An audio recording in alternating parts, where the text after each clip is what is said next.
Parce que, vous savez, notre monde souffre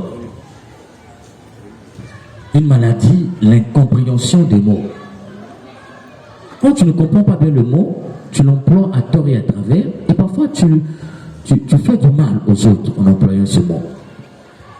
C'est pourquoi il est toujours important de saisir le sens du mot avant de l'employer. Alors, quand on dit vocation, ça veut dire que le mot déjà n'est pas un mot qui vient d'une origine française. Vous voyez, parfois les gens ont tendance à croire que on peut comprendre la Bible en ne lisant que par la traduction française. Il ne peut pas, impossible. Pour comprendre cela, je prends un exemple simple et typique avec la Bible. Quand vous lisez Genèse 1, est-ce que je dis Jean 1,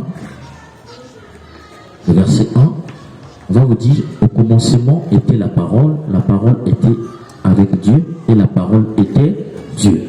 Vous voyez, si tu penses ça, tu lis ça en français, tu ne comprends pas ce que Saint Jean veut dire.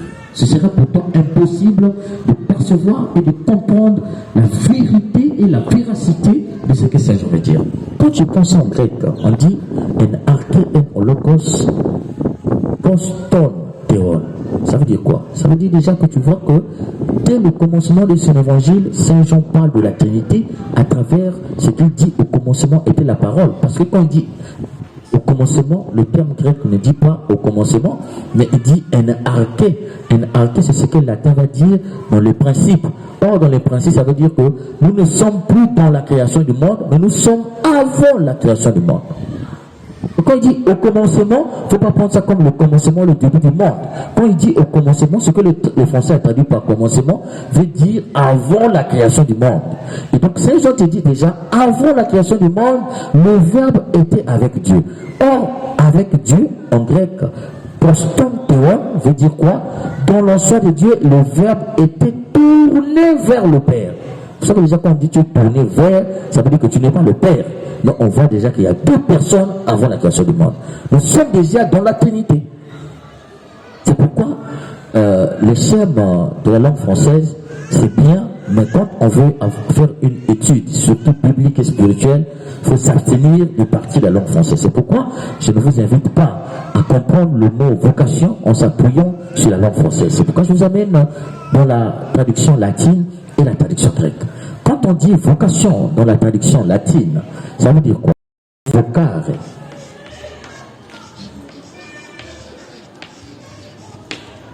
Vocare qui veut dire en français appel.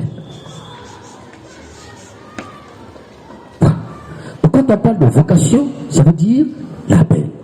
Donc qui a la vocation? C'est quelqu'un qui a été appelé. Or, chers frères et sœurs, on ne s'appelle jamais soi-même. Est-ce que tu peux rester dans ta chambre et puis tu appelles Père Grâce et puis tu réponds oui? Qui a déjà fait ça? Président, je ne sais pas si c'est en français, en lingala, en youtubage. En français, oui, bien. D'accord, donc j'espère que je ne vous gêne pas en parlant français. Donc,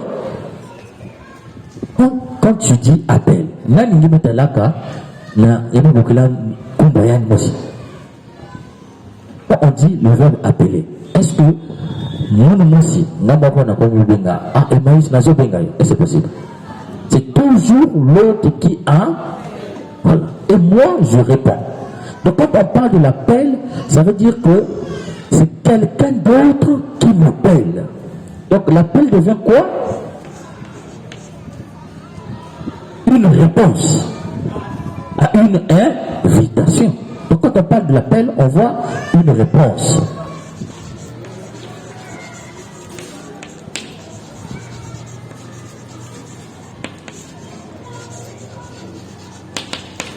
À une invitation. Donc si nous disons que vocation de la chorale chemin du paradis, ça veut dire que tu as reçu une invitation pour aller au paradis. En passant par quoi? En passant par là. Il faut que tu aies ça dans ta mémoire. Il ne faut pas chercher le paradis loin. Donc, ça veut dire que par la chorale, tu peux aller aller soit au paradis, ou bien tu peux aller en enfer. Ok, tu as ça dans la mémoire. Tu peux gagner le ciel, tout comme tu peux gagner l'enfer. Et ici, on dit, Dieu t'appelle à la chorale, non pas pour que tu puisses aller en enfer, mais pour que tu puisses aller au... Voilà. Maintenant, si la vocation est un appel, ça veut dire que tu as reçu une invitation, et quand tu réponds à une invitation, quand on parle du terme grec, ce n'est même pas une invocation. L'invitation, le mot est moins fort. C'est une convocation. Convocation. Oh, c'est comme ça. Oui, tu as été convoqué. Et quand on dit convoqué, c'est comme quelqu'un qui est à la maison et la gendarmerie est venue déposer une convocation. Ça veut dire que ça fait, tu es obligé de partir ou bien tu fuis. Il n'y a que deux options.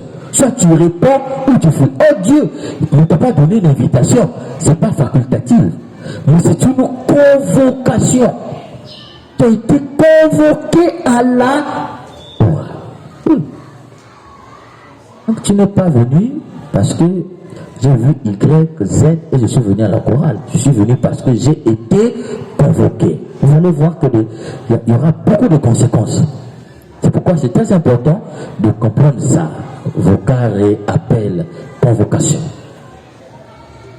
Or, chers frères et sœurs, quand Dieu convoque, il ne convoque pas un homme, comme on a dit à l'homélie, immature.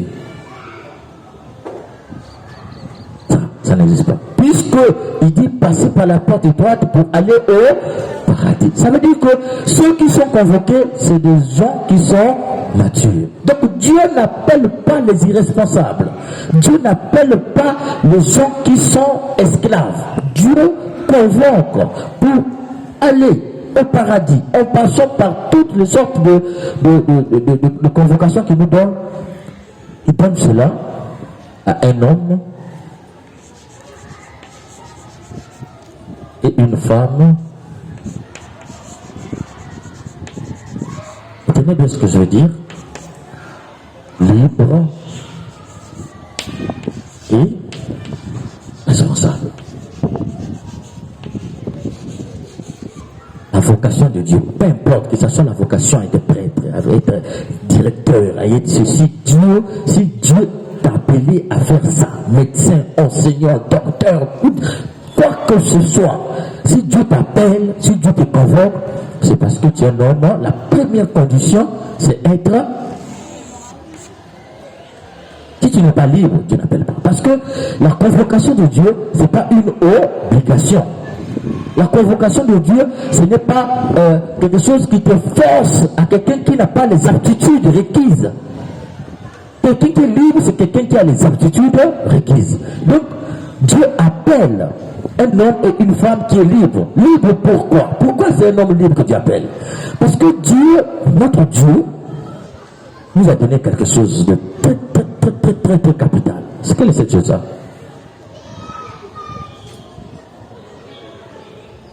Dieu t'a donné quelque chose. Quand il voit cette chose-là, parfois il regrette, parfois, mais quand il voit cette chose, il a les pieds et les mains liés. C'est cette chose. Vous savez ça? Bon, on va essayer de comprendre après. On laisse d'abord ici, on va revenir avec le grec, on utilise les tables. Vous voyez, vous dites une chose, vous dites ça souvent, vous ne vous rendez pas compte.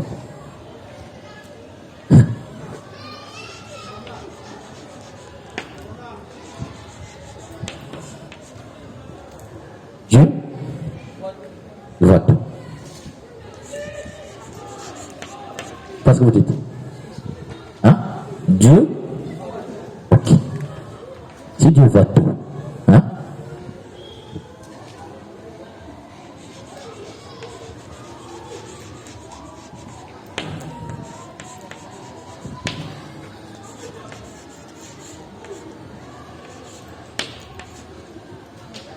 violeur qui viole. Pourquoi Dieu n'empêche pas la dame de ne pas être violée s'il voit tout?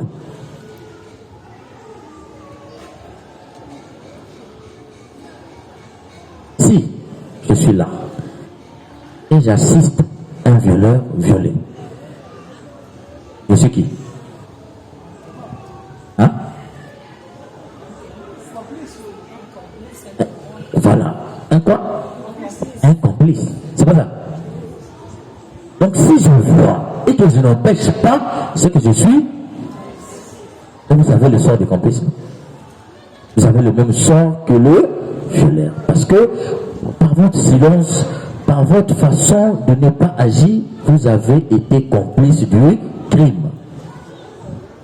C'est un témoin oculaire. Donc quand vous dites Dieu voit, maintenant quand il voit le violeur en train de violer et qu'il n'empêche pas, Dieu il est qui? Il est complice. Dieu est complice. C'est ce que vous dites indirectement lorsque vous dites ça. Dieu voit tout.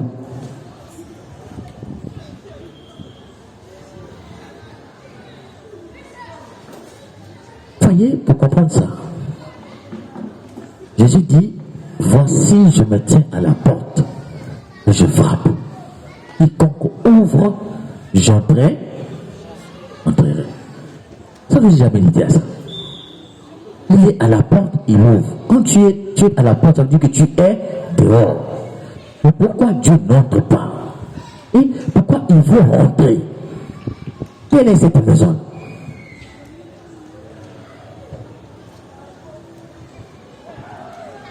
Cette maison, c'est ce qu'on appelle le fort intérieur, l'homme.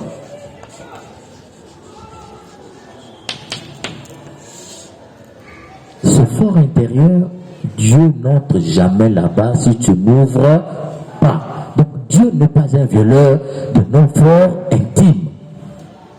C'est là que tu prends les décisions pour faire ce que tu veux. Si tu veux aller violer, voler, personne ne va t'empêcher. Même Dieu ne t'empêche pas. Parce que lui, il ne peut pas rentrer ici sans que tu n'ouvres pas. Et pourtant, il frappe à la porte. Souvenez-vous avec Caïn. Dieu a dit à Caïn, mais je vois le mal en train de gagner ton cœur. Qu'est-ce qui ne va pas? Caïn a refusé d'ouvrir. Et il a fini par tuer Abel. Mais Dieu, s'il ne rentre pas ici, dans ce fort intérieur, c'est parce qu'il y a quelque chose qui t'a donné, qui l'empêche d'entrer dans ce fort intérieur. C'est au nom de ce fort intérieur que Dieu n'est pas complice du mal. Donc nous ne pouvons pas dire que Dieu voit tout, donc il est complice dès lors qu'il ne viole pas notre fort intérieur. S'il ne viole pas notre fort intérieur, c'est parce qu'il t'a donné la liberté. Voilà le mot que je cherche.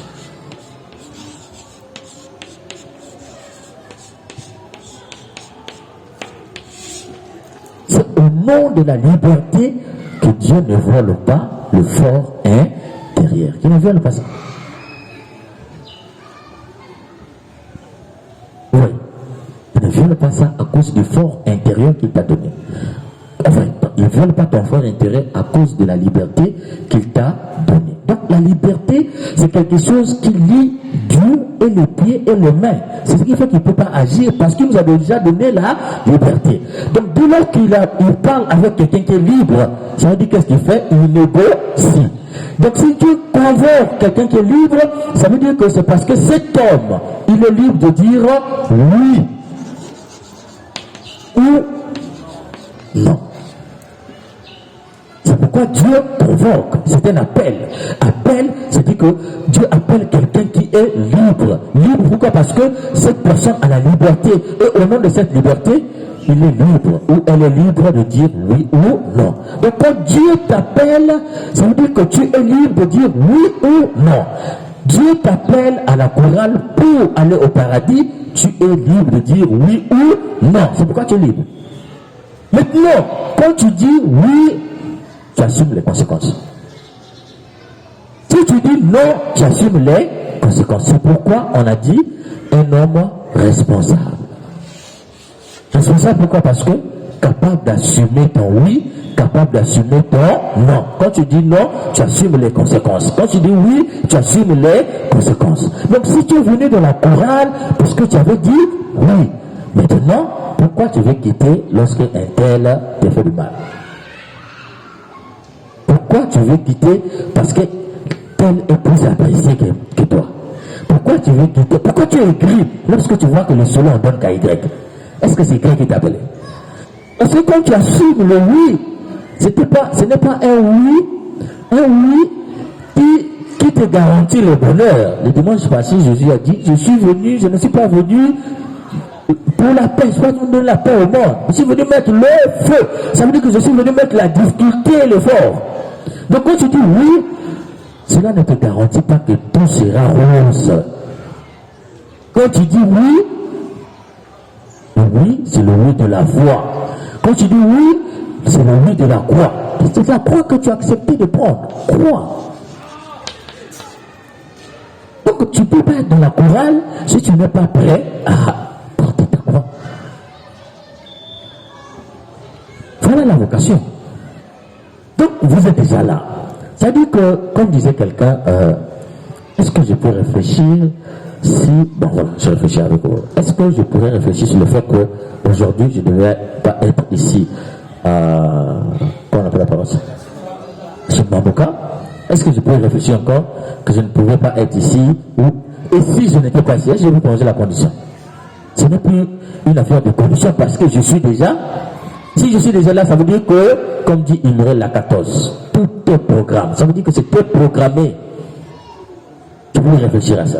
Non, vous ne pouvez plus réfléchir à quelque chose qui est déjà exclu. Quelle est cette chose? C'est exclu. C'est déjà là. Donc ce que vous devez faire, c'est maintenant approfondir et creuser le oui. Parce que vous avez accepté. J'ai dit oui, comme la Vierge Marie. Vous avez donné un fiat ici, fiat. Donc vous devez assumer. Maintenant, on a aussi dit la vocation, ça c'est ce que donne le latin. Vous avez vu que le latin dit beaucoup de choses. Hein? Mais on va voir avec le grec.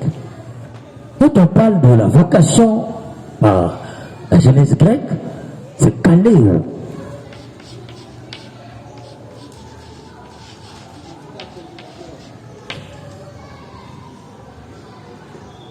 Kaléo. Kaléo veut dire quoi?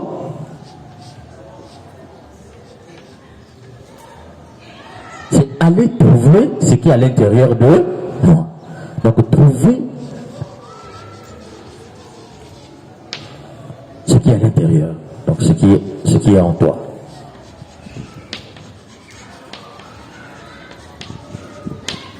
C'est ma soeur. Je suis franc.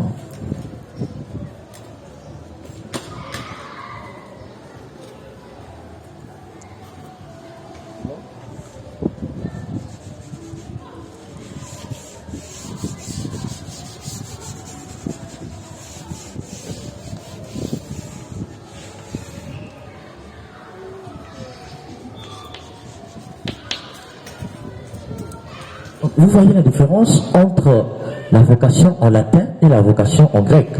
Quand on parle de la vocation en grec, kaléo, ça veut dire trouver ce qui est en toi. Quand on dit trouver ce qui est en toi, ça veut dire quoi? Ça veut dire que Dieu, il a déjà déposé quelque chose en toi et la vocation consiste à aller vers toi-même pour trouver le ce pourquoi Dieu t'appelle. Ce que Dieu a déjà déposé en toi. Donc si tu chantes, c'est parce que tu as trouvé cette vocation de chanter en toi. Tu as déjà vu en toi que Dieu avait déposé quelque chose. Quelle est cette chose?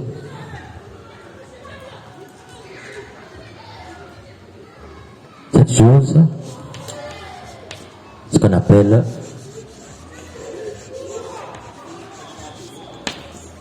le charisme. Donc chanter, c'est trouver son charisme de chanter. Et cette chose-là, Ce que je disais, c'est que c'est la particularité.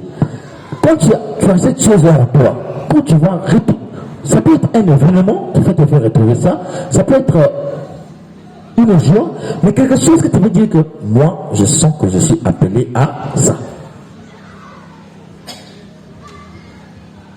Et pour comprendre cela, je prends un exemple dans la Bible. Vous voyez Moïse. Moïse. Vous connaissez Moïse, non? Pas pasteur Moïse, hein? Moïse dans la Bible. Moïse, qu'est-ce qu'il a fait? Particularité. Quelle est sa spécificité? Vous connaissez? Oui? Vous connaissez pas? Il a sauvé le peuple d'Israël. Et dites ça avec conviction, on est entre nous. Il a fait quoi? Il a sauvé le peuple. Sauver le peuple d'Israël. Bon, moi je ne prends pas sauver, je prends un mot approprié, sorti, mais je prends libérer. Très bien. Très bien, non? Moïse a libéré le peuple d'Israël. Donc si on dit quel est le charisme de Moïse, on va dire quoi? Le charisme de Moïse, c'est libérer. Tu es d'accord avec moi, non? Mais Moïse, avant de libérer le peuple d'Israël, il libère le peuple.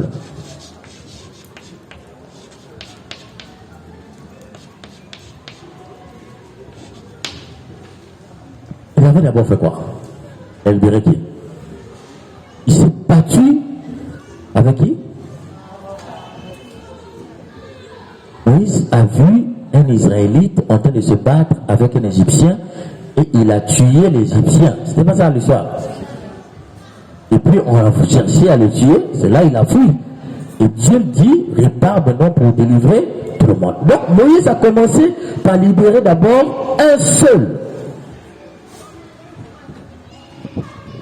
Quand il avait libéré un seul, il ne savait pas qu'il avait la vocation de libérer. C'est quand Dieu l'appelle, il lui dit, va libérer tout le monde, Moïse va se rendre compte que, en fait, lorsqu'il avait libéré un seul, il avait déjà en lui la vocation de libérer tout le monde. Donc la vocation, c'est déjà en toi.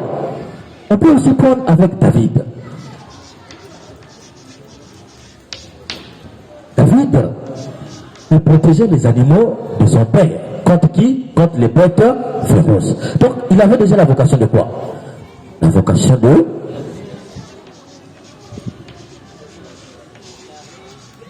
garder. On lui a donné des choses à garder et il gardait, il défendait ces choses-là pour bien garder ce qu'on lui a donné. C'est pas ça? Quand Dieu l'appelle pour être le roi d'Israël, sa fonction c'est quoi? C'est garder le peuple de Dieu. La vocation était déjà là, en lui. Il exerçait ça même sans se rendre compte que c'était déjà en lui. Et on peut aller très loin encore. Avec, dans le Nouveau Testament, on va prendre encore deux. On va prendre par exemple Pierre. Pierre, il était qui? Il était un pécheur. C'est pas ça. Sa vocation était quoi? De pécher. Il pêchait les poissons. Mais quand Jésus l'appelle, est-ce que Jésus change la vocation de Pierre? Il dit à Pierre quoi? Pécheur de quoi?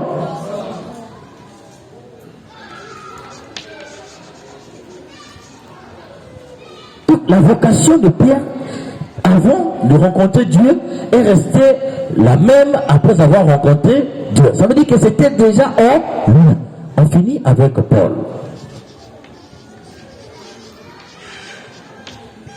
Paul, il était qui? Il était persécuteur de l'église. C'est pas ça. Mais quand il persécutait l'église, il faisait quoi? Pourquoi il persécutait l'église? C'était pour défendre quoi? Sa religion, le judaïsme. Donc il avait déjà la vocation de défendre. Quand il va rencontrer Jésus, Paul sera qui? Le défenseur de l'église nouvelle, l'église de Jésus-Christ, la catholicité. C'est lui qui est le fondateur même de l'église. On le dit. Pourquoi? Parce que c'est lui qui a poussé l'église, il a défendu l'église contre les religions traditionnelles, contre les dieux traditionnels.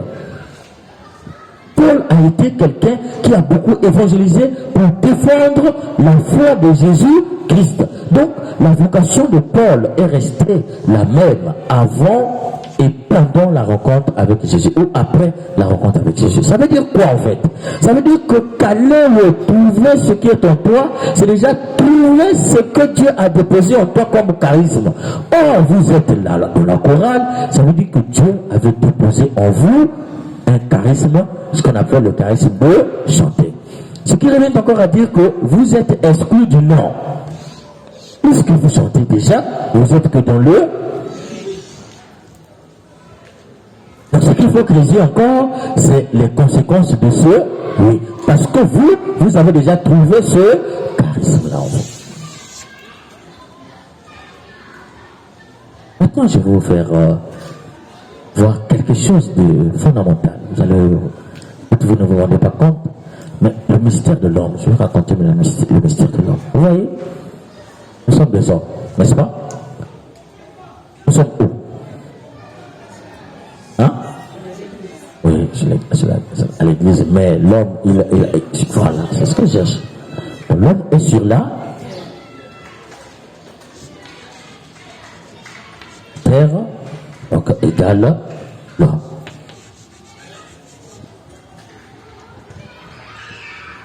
En haut de l'homme, il y a quoi?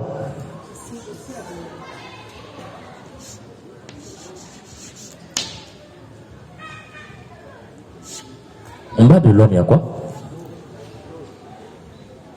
Très bien. Et à côté de l'homme, il y a quoi? La terre. C'est pas ça?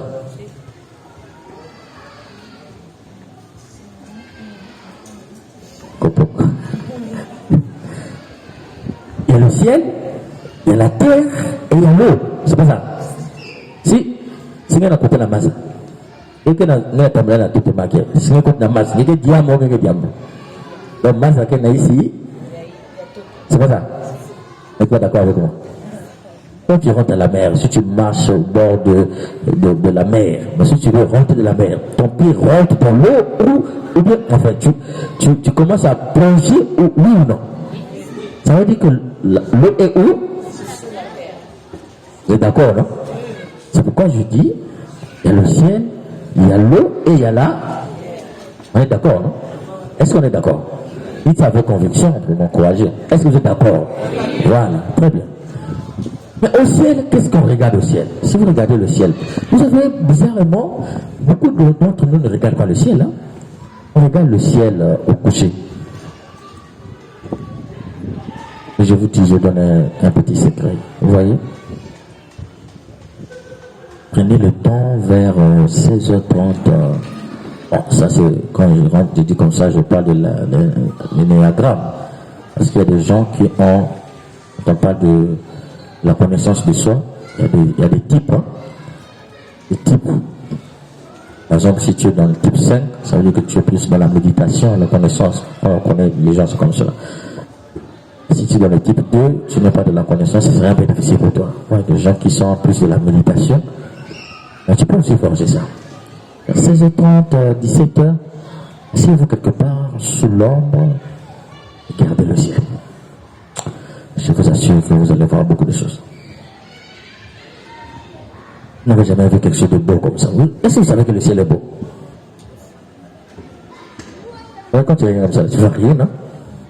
C'est pas beau. Mais prends le temps, vers 17h, observe le ciel. Tu verras les choses que nous ne voyons pas. Tu vas voir comment le ciel est beau. Comment le ciel change de couleur. Tu vas voir des couleurs terribles. Mais ce qui est intéressant, c'est que tu vas te rendre compte, c'est que ces couleurs-là, le ciel n'est jamais sur place. Ça bouge toujours. Donc tu vas voir une belle couleur, après ça change de couleur, c'est une autre couleur, et tu ne vas pas sur la terre, tu seras porté vers le ciel. Faites seulement cet exercice. Voilà que ça te donne la paix. Bon, c'est une parenthèse. Mais si tu regardes le ciel, tu regardes quoi? On regarde le ciel. Qu'est-ce qu'on voit?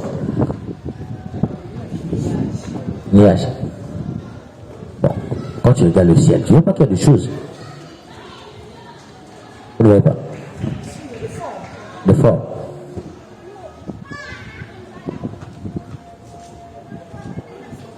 oiseaux. Ne voyez pas.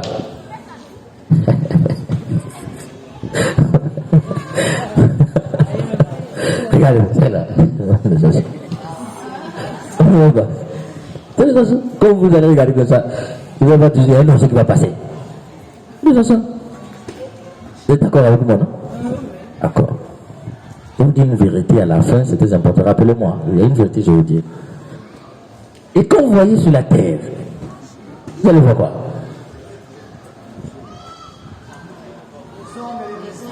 Bon, en dehors, voilà. À part les hommes, il y a quoi? Très bien.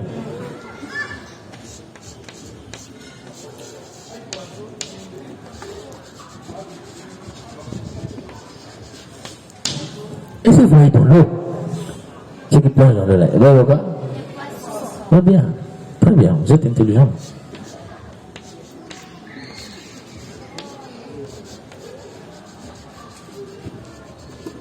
Est-ce que vous vous rendez compte que Dieu, il est sage et puis nous, nous sommes bêtes? Bon, parce que nous, on prend pas le temps de s'asseoir comme ça pour méditer. Maintenant, on va méditer avec vous. Les oiseaux, il est caractérisé par quoi? Ça va. Quand un oiseau comme ça, il fait quoi?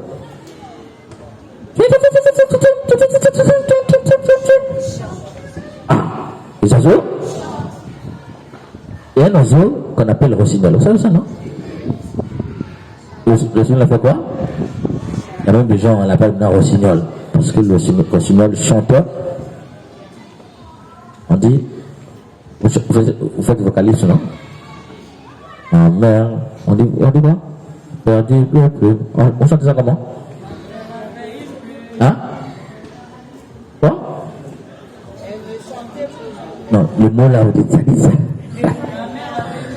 Bon, est-ce que ta mère a une plume?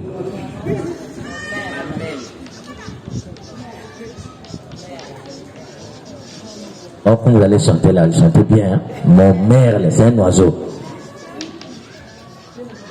qui avait une plume. C'est ça on dit. Mon merle avait une plume. Mon merle avait une plume.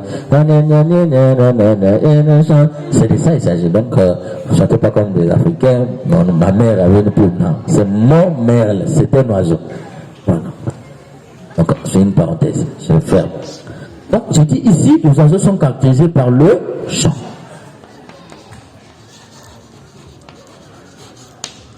Les animaux sont caractérisés par quoi? Très bien. On parlait?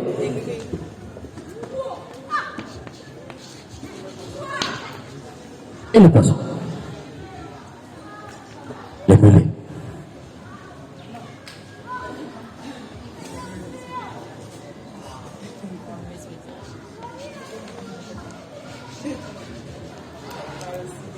Là, vous avez un oiseau parle, et un poisson parle. C'est le. Donc, on a le chant, on a le cri, on a le. C'est ça l'homme. L'homme est caractérisé de quoi? L'homme est caractérisé du. L'homme est caractérisé de quoi? L'homme est caractérisé du. L'homme est caractérisé de quoi? L'homme est caractérisé du. En l'homme, on trouve le chant, on trouve le cri, on trouve encore le. Donc la vie d'un homme ne se résume pas à crier « Oh Seigneur, pourquoi tu m'as fait ça? Pourquoi ceci ?» La vie de l'homme ne se résume pas au cri. La prière n'est pas seulement un. Je crie vers mon Dieu, il entend ma voix, il répond toujours quand je le supplie. Ça c'est la prière du cri. Je crie vers mon Dieu. C'est l'islamiste qui chante comme ça. Je crie vers mon Dieu, entends le cri que je demande, entends le cri de mon appel. Depuis le matin, je t'appelle. Ça, c'est la prière du cri. Tu manifestes ton cri vers Dieu. Pourquoi on crie?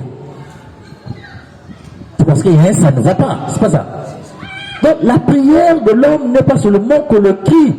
Et terriblement, aujourd'hui, nous résumons la prière au cri. Nous crions seulement vers Dieu. Mais l'homme n'est pas fait seulement du cri. L'homme a aussi fait du Et la prière est aussi quoi? Silence. Il faut savoir se taire. D'ailleurs, c'est ici qu'on trouve Dieu. Si Dieu nous répond dans la prière, ce n'est pas quand tu cries, c'est lorsque tu fais. Mais la prière est l'homme. La prière de l'homme n'est pas seulement cri. La prière de l'homme n'est pas seulement silence. La prière de l'homme est aussi le... Donc vous êtes très très important, c'est vous qui ne vous rendez pas compte. Votre vocation, c'est de rappeler aux gens que la prière c'est aussi un... C'est pourquoi c'est un chemin du paradis, parce que c'est une prière. Et cet Augustin disait quoi? Donc la prière, le chant c'est une prière, mais chanter c'est prier. Donc c'est là maintenant ça devient intéressant. Voilà, ça devient maintenant intéressant. Vous voyez? Donc la première des choses qu'il faut retenir, c'est que vous êtes important. Non seulement dans la vie courante, mais aussi dans la vie de l'Église. Parce que vous rappelez à l'humanité tout entière, vous rappelez à l'homme. Tout homme fait de tous les hommes, vous lui rappelez que la vie ne se résume pas à crier. La vie ne se résume pas à faire silence. La vie, c'est aussi un chant. Et lorsque je chante vers Dieu, il entend ma prière.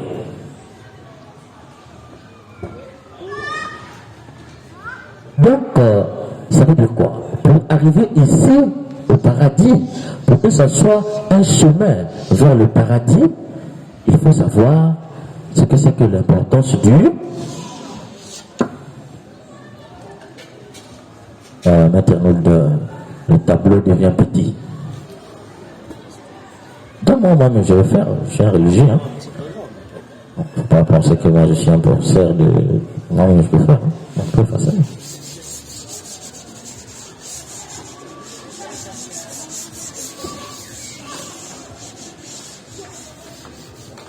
Merci. Donc, c'est le chant, le chant. Le chant, on dit Conga, Conga. Vous êtes le congiste.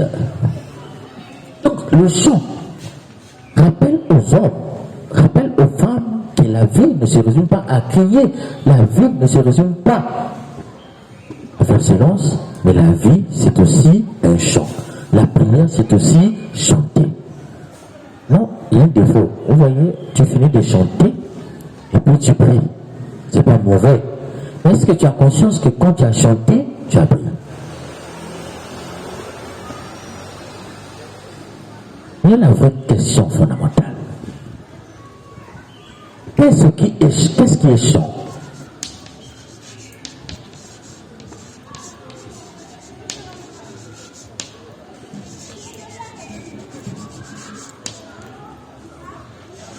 Qu'est-ce qui n'est pas chant?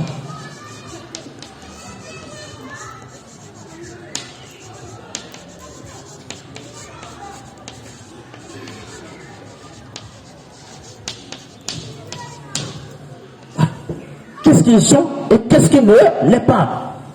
Parce que la tentation est grande de faire de cette maison un fourre-tout. On peut appeler tout chant. Or, on a vu ici que le chant, c'est où? Hein? C'est ce que vous vous rendez compte.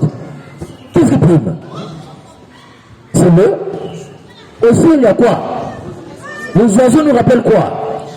Donc, au ciel, il y a quoi? Non, dites ça avec conviction. Au ciel, il y a quoi? C'est le chant. Donc, au-dessus de nous, c'est le... Ça veut dire que le chant, ce n'est pas une volonté humaine. Le chant, c'est une volonté de Dieu. L'homme ne chante pas parce qu'il voulait chanter, mais l'homme chante parce que Dieu a voulu qu'il chante. Le chant, c'est une création de Dieu. C'est une création de Dieu, alors tout n'est pas chant. D'accord. Tout n'est pas.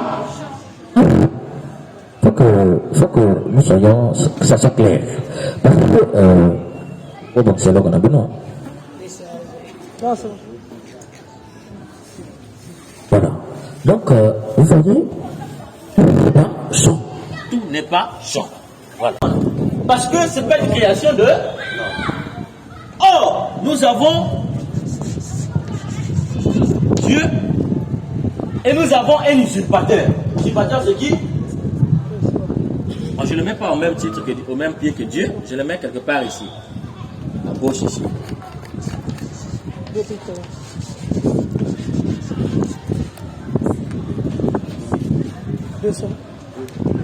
Il y a Dieu et il y a... Mais, mes chers frères et sœurs, qu'est-ce qui fait que Satan est devenu Satan?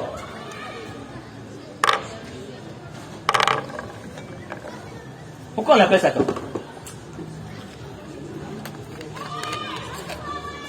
Il a désobéi. Mais nous aussi on a désobéi. Il a convoité, quoi. Ça c'est un mot très fort. Il a convoité quoi? Non, c'est pas ça. Grâce de Dieu. Oui, non, non, non. Qui convoite, tu veux faire quoi en fait? Quand tu convoites, tu veux faire quoi? Tant que je arrive. Hein? Non, mais si je suis en train de convoiter quelque chose que tu as, c'est que je désire faire quoi? Être ce que tu es. Je désire être ce que tu... Donc il convoitait la place de Dieu parce qu'il voulait être comme Dieu. Donc Satan est Satan parce qu'il veut être comme Dieu. Oh, s'il veut être comme Dieu, ça veut dire qu'il va faire des choses comme qui? Vous vous rendez compte? S'il usurpe la place de Dieu, s'il usurpe la place de Dieu, ça veut dire que Satan, il veut faire des choses comme Dieu. Donc si Dieu crée le champ, si Dieu crée le champ, parce que par le champ, l'homme fait quoi? Le diable crée le champ pour que l'homme fasse quoi?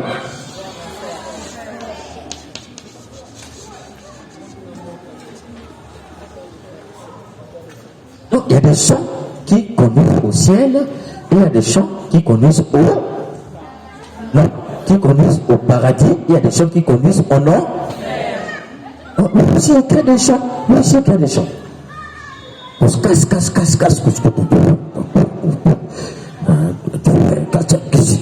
Disait Arafat, du rebond. On ne comprend pas ce que seulement. Il dit, toi-même, tu ne comprends pas, il faut danser seulement. Voilà. Donc, vous sentez que lui aussi, il a créé son champ.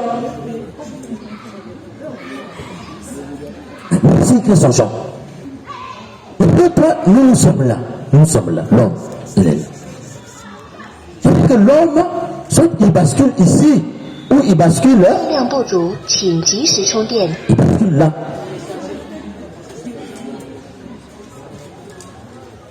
Voilà, tu bascules là. Maintenant, il y a quelque chose que je vais vous montrer pour comprendre quelque chose. On disait quelqu'un, quelque chose.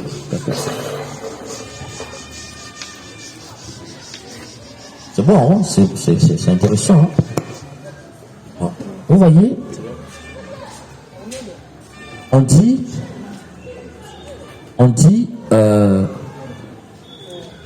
mariage. On va prendre les exemples terre à terre. Mariage. Où c'est le mariage? C'est quoi? D'accord. Deux personnes. Donc un homme aussi c'est une union. Une femme aussi c'est une union, n'est-ce pas? On n'entendait pas le mariage homosexuel, mariage lesbien, on n'entendait pas ça. Mais ça c'est là ça. Et même dans les églises en Europe là-bas, dans l'église catholique, hein, dans les églises, suivez mon regard, les églises célèbrent le mariage homo là-bas. Vous tapez dans YouTube ou sur internet, vous tapez vieille catholique. C'est une église qui s'appelle vieille catholique. C'est une église qui est l'antithèse de l'église catholique. Et vous allez voir ces églises-là, elles sont conçues comme les églises catholiques. Vous allez voir que ces églises-là, les gens s'habillent comme à l'église catholique. Tu ne sauras pas si c'est un prêtre catholique ou ce n'est pas un prêtre catholique. Ils disent la messe comme nous, mais c'est une église vieille catholique. Mais pourquoi ils sont vieilles catholiques? Ils sont l'antithèse de l'église catholique. Donc sinon on dit jaune et ils vont dire bleu. Même quand c'est bleu et jaune, ils vont dire non, c'est bleu. Donc sinon on dit non au mariage homo et ils vont célébrer ça. Donc parfois vous voyez un prêtre de voir un homme et un homme, on dit l'église catholique. Ce n'est pas l'église catholique romaine. Faites attention quand vous voyez sur l'internet. C'est l'église qui s'appelle vieille catholique. Ça existe seulement en France. Donc c'est l'antithèse de l'église. C'est-à-dire que des élus, ils ont créé leur église, ils ont l'argent. Maintenant, eux, ils attaquent seulement l'église catholique. Donc si vous dites non, nous on va dire oui. Et tous ceux qui veulent qu'on dise oui, ils vont se retrouver là-bas. Ils vont célébrer le mariage. Mais ils disent que le mariage homosexuel. D'accord. Maintenant, je veux prendre cet exemple pour quelque chose. C'est comme je dis, latin, grec, c'est très important. Mariage, en latin, veut dire marianum.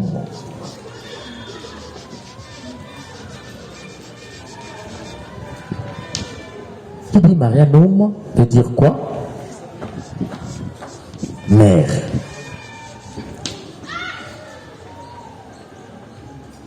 Qui dit mère veut dire quoi? Enfant. Donc, pourquoi on parle du mariage, il faut forcément pour parler des enfants d'une mère, il faut forcément qui? Hein?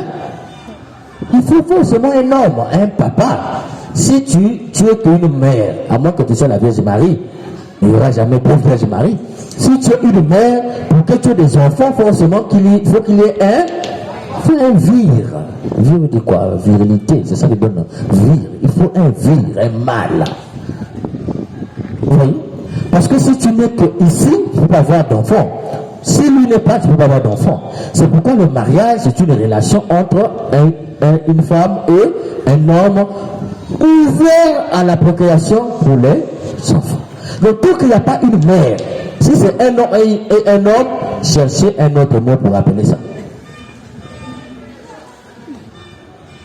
Si c'est une femme et une femme, puisque c'est ouvert à la procréation, puisqu'il n'y a pas un homme, il faut chercher un autre mot pour appeler. Donc on ne peut pas employer ce mot dès lors que ce mot est une contradiction adjectum, et dans la forme et dans le fond, lorsque c'est un homme et un homme qui se marient. Ce n'est pas possible. Le mot même contredit ce que vous faites.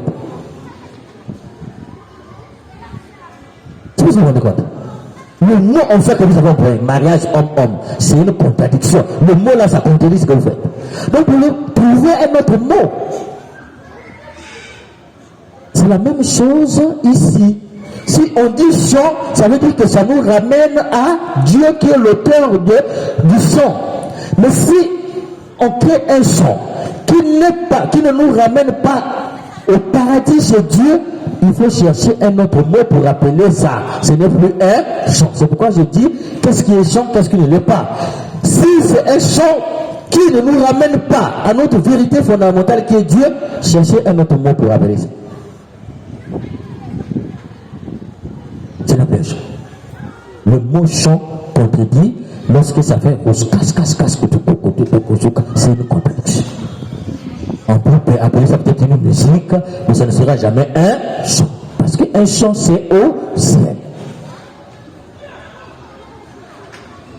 Est-ce qu'on est d'accord?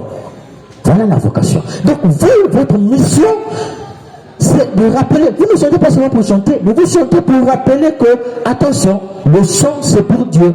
Ce que vous faites là, appelez ça ce que vous pouvez appeler, mais ça ne sera jamais le chant. Parce que ce monsieur-là peut faire tout ce qu'il peut faire. Jamais il va faire ce que Dieu a fait. Satan ne fera jamais quelque chose que Dieu a fait à la perfection de Dieu. Tout ce qu'il va faire, c'est usurper. Tout ce qu'il va faire, c'est déjà de la photocopie. Ça ne sera jamais l'original. Maintenant, toi qui es ici, c'est moi le danger. Toi-même, tu peux commencer ici, et puis tu finis là. Tu peux commencer là. Commence ici, et puis, dès lors que tu penses que tu peux, maintenant tu commences à aller là-bas. Commencer maintenant à faire je sais pas, Punga, qu'est-ce que vous avez chanté là-bas? Bon, il y a longtemps, écoutez ça, mais tu commences à chanter des choses, hein? Et quantité. Voilà. Donc vous voyez que les gens ils sont de la perversité, de la perversion, de la dépravation des mœurs, mais ne sont pas en prison. Voilà. Oui, non? C'est-à-dire que les gens, leurs enfants, s'habillent bien. Mais un jour, je posais une question à une fille. Mais qu'est-ce qui fait que quand je vois les clips sur Tresse, quand je regarde plus ça, avant quand je regardais ça, par curiosité, quand vous regardez les clips sur Tresse, les clips des hommes, lui-même il est en costume, mais la femme est nue. Mais quand vous regardez les clips des femmes, elle-même est nue, et l'homme qui l'accompagne est bien habillé. Donc je me dis que le problème c'est la femme. Alors, je posais la question aux femmes. Qu'est-ce qui fait que vous déshabillez aussi facilement dans le clip? Non, ce que vous ne savez pas, ces femmes-là, on ne les paye même pas. Oui, elles sont mal payées. D'ailleurs, même s'il n'y a rien qu'on leur donne, elles viennent se déshabiller juste pour le succès d'apparaître dans un clip. Donc, l'exhibition n'est jamais le propre de Dieu. L'exhibition est le propre de... Non, c'est que vous allez vous rendre compte. Vous voyez, je vous parle d'une expérience de prêtre. Si en tant que prêtre, c'est pas une question de me vanter, si en tant que prêtre, je rencontre par exemple 10 personnes de cas d'exorcisme, hein, depuis que je suis prêtre, je pense à moi une fourchette de 10, j'ai jamais eu à faire un exorcisme sur un homme. Toujours les femmes. Pourquoi il n'y a que vous qui êtes souvent possédés?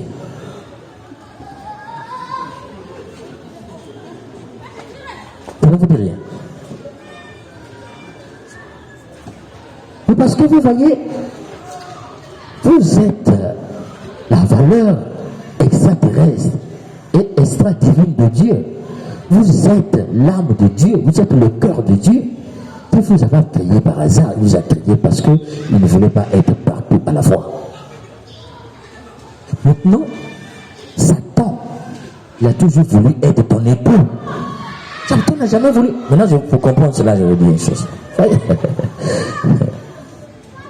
Quand Adam, dans le jardin d'Éden, ils ont mangé le fruit. Qui a mangé en premier? La femme. Oh, peut-être que vous ne vous rendez pas compte. Quand la femme a mangé, et puis elle a donné à qui? Quand l'homme a mangé, qu'est-ce qui s'est passé? Qu'est-ce qui s'est passé? La première des choses. Ils se sont rendus compte qu'ils étaient. C'est pas ça. C'est quoi la nudité? C'est pas l'exhibition. L'exhibition.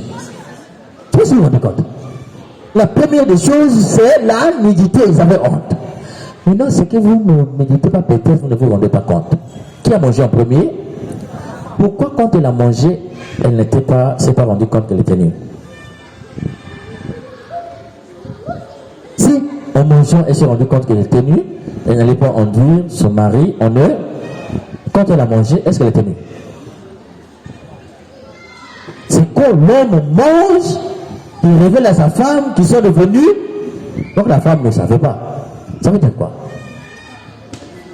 Ça veut dire que le problème sur le fruit, que les gens imaginent peut-être que non, c'était l'amour, c'était le sexe, bon, disons des choses comme telles qu'elles sont, c'était le sexe. Ça n'a jamais, c'était jamais ça. Qu'est-ce qui s'est passé en fait? Qu'est-ce qu'on veut te dire en fait? On veut te dire que le rival de l'homme, c'est Satan. Pourquoi? L'homme a toujours convoité cette créature qu'on a donnée à l'homme. C'est pourquoi il ne visait pas la femme, il visait l'homme. C'est l'homme qu'il voulait faire tomber. Pourquoi? Parce qu'il était jaloux de la femme qu'on lui a donnée. C'est ça le problème que vous ne comprenez pas. Donc le diable, Satan, a toujours voulu être ton époux. C'est pourquoi il te possède plus qu'il possède les hommes. C'est pourquoi c'est toi qui es plus envoûté, parce que lui il peut être en contact avec toi, comme mari de nuit. C'est toujours souvent les femmes, avec les maris de nuit. Pourquoi? Mais parce que quand il te possède, quand il rentre en toi, il fait de toi ce qu'il veut.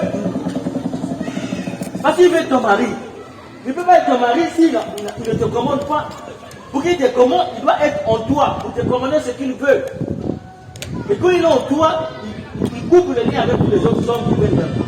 Vous voyez des femmes, souvent les hommes viennent, mais ça ne marche pas. Pourquoi? Il ne veut pas que tu puisses t'épouser, mais il veut que lui puisse t'épouser. Peut-être que vous ne vous rendez jamais compte. Donc, l'éternel jaloux de l'homme, c'est Satan. Pourquoi? Parce qu'il veut prendre ce qui appartient à l'homme. Cette corde qu'on a dit, qu'il a dit lui-même, tu seras, voici, enfin, la chair de ma chair. Le diable aussi veut dire, voici la chair, mais jamais on n'a pris ça chez lui. C'est pourquoi, vous voyez, l'église est remplie de femmes, mais la plupart des femmes, la plupart des difficultés, des épreuves, ce sont les femmes.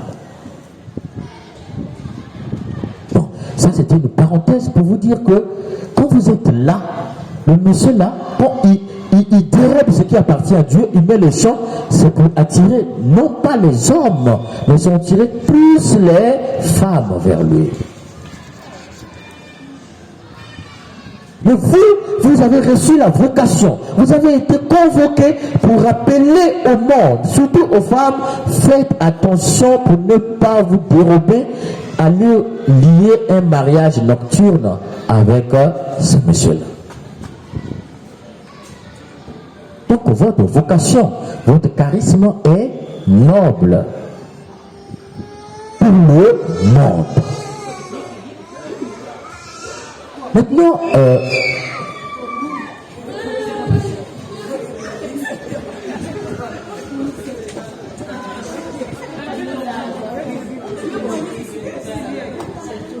tout ça, ça fait partie du chant. Alors, maintenant, il me reste combien de minutes là?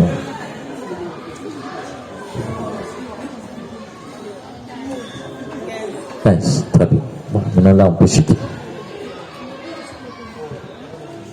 Donc, vous voyez que le rôle du chant, ce n'est pas seulement pour l'église, mais c'est d'abord pour le monde. C'est pour rappeler au monde quelque chose d'essentiel, de logique et de constructif. Maintenant, on va voir maintenant le chant dans l'église.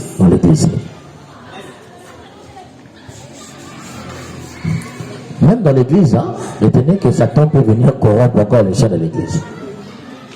Il peut venir corrompre ça encore là-bas.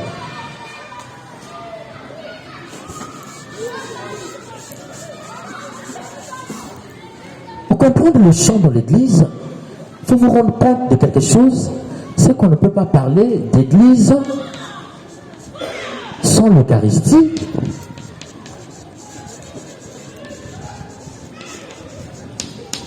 On ne peut pas parler d'église sans la parole de Dieu.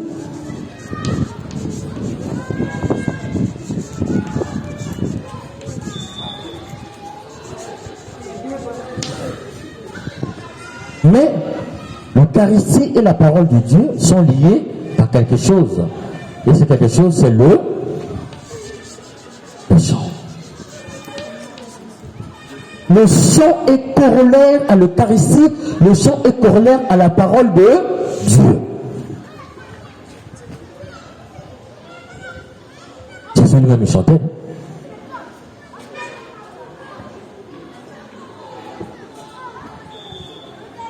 On ne peut pas envisager l'église sans le chant parce que le chant est inséparable de l'Eucharistie, le chant est inséparable de la parole de Dieu. En fait, ça veut dire quoi? L'église est quoi? L'église est chant.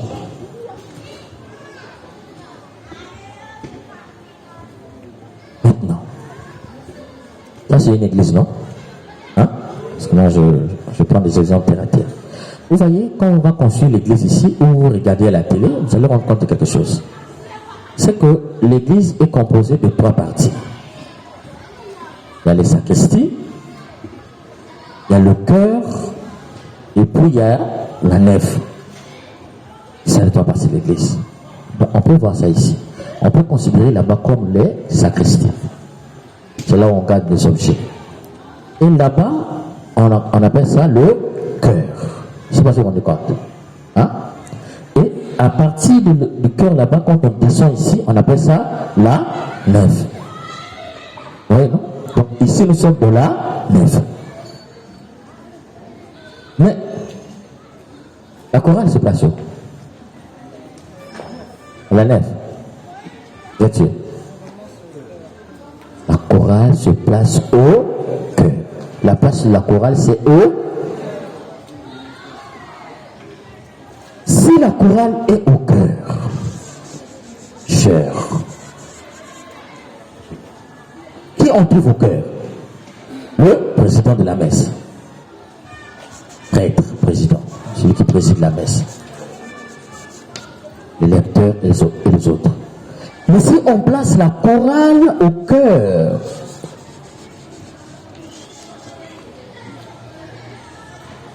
vous ne trouvez pas qu'il y a un problème? Hein? Alors,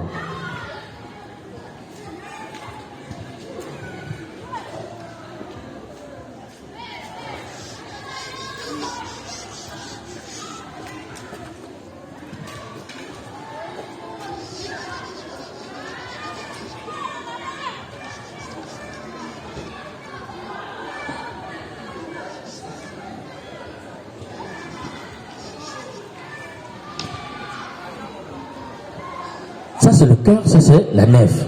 Le cœur, la nef. Mais si vous dites que la chorale se trouve au cœur, ça veut dire que la chorale devient un acteur luthien. Vraiment. Mais sauf que si vous voyez bien dans vos télés, vous voyez par exemple KTO, vous voyez les messes qui se passent ailleurs, vous allez vous rendre compte d'une vérité. La chorale n'est jamais au cœur, la chorale n'est jamais à la nef, la chorale est entre le corps et la nef, donc au milieu ici. Donc si la nef est comme cela, le cœur est comme cela, la chorale se place au milieu. Donc la place de la chorale, ce n'est pas comme cela en direction du cœur, mais la place de la chorale, soit on regarde à droite du cœur ou on regarde à gauche du. Mais la place de la chorale, c'est au milieu. Pourquoi? Pourquoi? Parce que la chorale est ce qui lie le peuple de Dieu qui est ici et le prêtre qui préside. Quand tu diriges maestro, ouais, non? Parce que quand tu diriges comme cela, hein? Et moi, si je lui dis coupe, je te vois comme. Non? Mais si tu es comme ça, tu me regardes, je te regarde, tu regardes le peuple. Donc tu diriges et le peuple et le prêtre. Ouais, non? C'est pourquoi l'église n'est pas bête. Il place la chorale au milieu. Mais il y a une vérité fondamentale qui fait que la chorale est au milieu, c'est quoi? C'est que vous ne vous rendez pas compte. La chorale est au milieu parce que la chorale joue la fonction de ce qu'on appelle supplier. Supplier, comment dire quoi? Supplier ici, c'est pas dans le sens de supplier, ah, passe à mon nom, passe à mon nom. Non, c'est pas ça. Supplier ici, c'est dans le sens de. Hein? Non, même pas intercession. C'est dans le sens de d'aider. Ouais, non? Ça veut dire quoi en fait? Ça veut dire que la chorale aide le peuple à garder la direction ou à garder toutes ses énergies, toute sa concentration vers le mystère de Dieu. Donc la chorale aide le peuple à être concentré dans la messe. La chorale aide le peuple à être inspiré. Tout à l'heure, j'ai dit une vérité. Vous savez, quand j'ai fait l'homélie, j'ai déjà un frère là-bas, je ne savais pas ce que je dis. Je méditais, je ne trouvais pas. Quand vous avez chanté les psaumes, c'est là que j'ai eu l'homélie.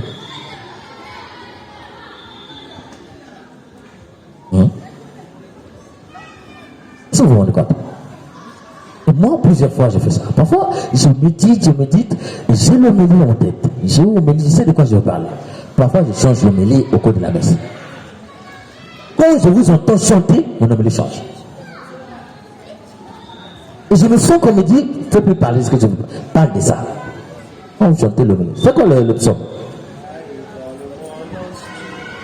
Ce n'est pas le texte qui m'a poussé à changer l'homélie, mais c'est la façon que vous avez chanté.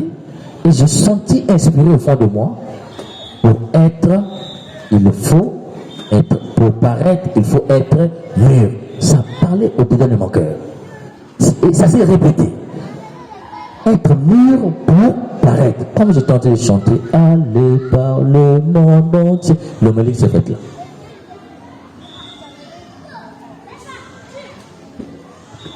Ça veut dire quoi? Ça veut dire qu'au lieu d'être une aide, vous pouvez être une menace pour le peuple de Dieu et pour le prêtre.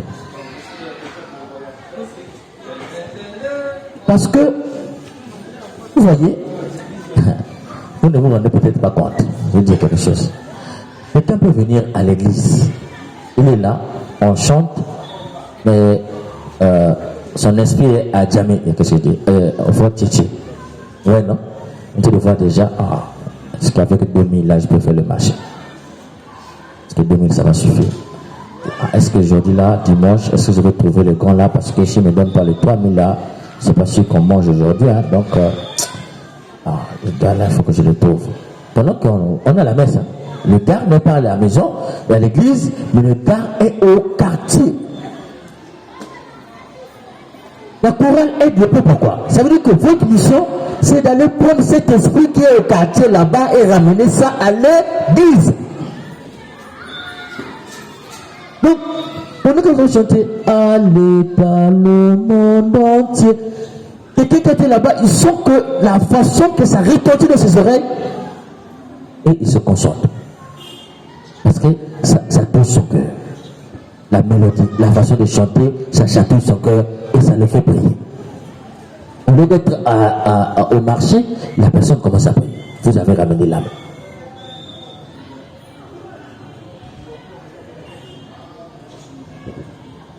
Et comme on dit supplé, ça veut dire quoi en fait? Moi je peux venir prêtre, je prêche, j'ai rien dit de bon. Mais vous avez chanté, je crie vers mon Dieu, il entend ma voix, il répond toujours quand je le supplie. Prière universelle. J'appelle vers Dieu le Très-Haut, il a tout fait pour moi. Pitié pour moi, pitié mon Dieu, en toi j'ai mis ma foi. Quand quelqu'un entend ça, même si on n'a pas prêché là-bas, il sait que j'écris vers mon Dieu, il entend ma voix. Il répond toujours. Donc si j'écris vers lui, il répond. Ce qu'on dit à l'évangile là-bas, ça ne le concerne pas. Qui l'a évangélisé?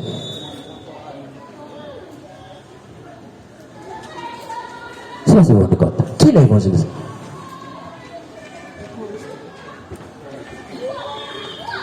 Le chant a évangélisé la personne. Uzimbakana nimfumu, uzimbakana nimpasiza nimfumu Nzambi. Quand quelqu'un entend ça, il dit Seigneur, tu vois, je suis venu ici, j'ai tel problème. N'oublie pas ça. Fumuni sambile nguluzani nansa ya nilinde fumwe nguluzani nansa. Quand il entend ça, toi tu es mon chant, tu es ma force, tu es mon soutien. Même si on n'a pas bien prêché là-bas, même si de là les missionnaires Sakuna, mais vous avez relevé la messe. C'est pourquoi la chorale aide la messe à être relevée.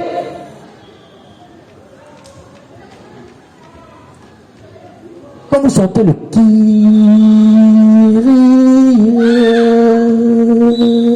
Kyrie, Kyrie, Eleison, la personne se rend compte que je suis un pécheur. Seigneur, prends pitié de moi. Tu vois quelqu'un, parfois il est là, Il est en train de regretter l'acte qu'il a fait hier parce que vous avez bien exécuté le carrière. Quel évangéliste? Est-ce que c'est le prêtre? Mais qui joue un rôle aussi important que le prêtre à la messe, c'est là. Donc ça veut dire que vous pouvez distraire la messe. Parfois, quand vous décamez, ne pensez pas que c'est pourquoi on vous donne le taux de répétition. Quand vous venez décamer, quand vous venez à la chorale, vous ne savez pas que c'est une vocation. Vous venez et puis tu viens avec le problème de ta maison et tu arrives, tu sens mal. L'autre entier de dire Kyrie, toi tu fais Kyrie. Donc tu as à cause de toi, ça sent mal. Et puis les gens te disent quelqu'un était concentré, qu'est-ce qui se passe? Vous déconcentrez les gens. Au lieu d'être une porte pour le paradis, vous devez une porte pour l'enfer. Parce que quand on va dire, s'il faut ça une fois, on va chanter encore deuxième fois. Que beau ensemble. On dit tata, moi donc il y a cacophonie. Et puis vous avez ma chorale, vous l'envoyez dans le péché. La chorale de quatre côtés, ici vraiment, vraiment, chorale, vraiment, vous savez, c'est dans ta manière, là, c'est chorale vraiment, c'est quel type de chorale. Donc, il est venu à la messe, et vous l'avez poussé au péché. On a fait déjà le guerrier, on est dans le Gouria, et on a regretté le péché, mais vous ramenez encore les gens dans le péché par votre façon de pleurer. Donc, on est chanté. Parce que ça veut dire que vous devenez une porte ouverte pour le péché des autres. Et même le prêtre là-bas, parfois, quand on fait décamant comme ça, vous voyez que même le prêtre est déconcentré. Tout le monde est déconcentré de l'église. Et nous devenons un peuple de pécheurs. À cause de qui? À cause de la chorale. Vous énervez, et puis ça énerve. Tu commences à dire la messe énervée. Bon, imagine un peu que Dieu a voulu que je prêche sur pour paraître, il faut être mûr. Mûrir pour paraître. Vous avez mal chanté le psaume. Vous avez empêché le peuple de Dieu d'écouter ce que Dieu a voulu que le peuple puisse écouter. Parce que c'est comme vous avez chanté qu'il a inspiré. Mais si vous avez mal chanté, l'inspiration est coupée. Vous empêchez le peuple de Dieu d'être nourri à sa soif et à sa faim, selon la volonté de Dieu. Parce qu'il y a ce que je peux penser dire. C'est vrai que Dieu me précède, mais ce que Dieu veut que je puisse dire. Et à cause de vous, je n'ai pas dit ce que Dieu a voulu que je puisse dire. Est-ce que je ne vous connaissais pas? Peut-être que j'ai imaginé chez moi les gens que je peux dire ceci ou cela, mais Dieu dit non, dis ça, parce qu'un tel est là, il veut entendre ça. À cause de vous, un tel n'a pas entendu ça. Et parfois la personne sort, va se suicider. Vous avez été complice. Donc, mes chers frères et sœurs, ne pensez pas que quand vous allez arriver au paradis, on va seulement te dire, tu as eu combien des hommes ou tu as eu combien des femmes. Croyez et n'oubliez jamais que cette question vous reviendra. Qu'as-tu fait de la voix que je t'ai donnée?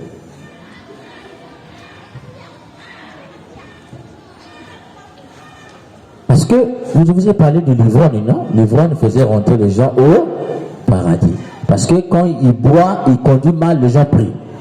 Maintenant, toi, tu vas dire, non, moi, Seigneur, j'ai chanté, mais dis non. Mais quand tu chantais, les gens ne priaient pas. Quand tu chantais, les gens étaient au marché. Est-ce que tu avais conscience de la voix que je t'ai donnée? Maintenant, si toi, les gens qui devaient aller au paradis, toi, par ta façon de chanter, tu as conduit beaucoup en enfer, toi, tu seras sauvé.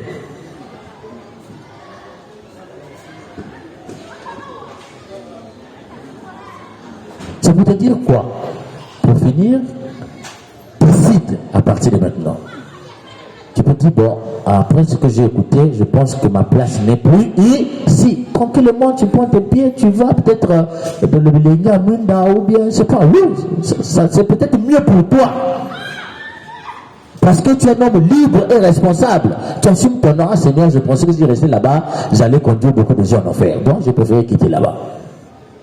Mais si tu décides de rester, ça veut dire que toi, tu restes pour conduire les gens au ciel par ta voix. Une chorale, elle est faite des ordres. Ce qui fait la beauté d'un pot de fleurs, c'est sa diversité de couleurs. Ce qui fait la beauté d'une chorale, c'est sa diversité de voix. Et les voix, c'est comme une onde. Quand l'autre est en train de chanter, et toi, par jalousie, par haine, envie, méchanceté, tu envoies des ondes négatives vers l'autre. Tu l'empêches d'être. Et tu déverses une mauvaise humeur dans toute la chorale. Et nous, on sent ça là où nous sommes.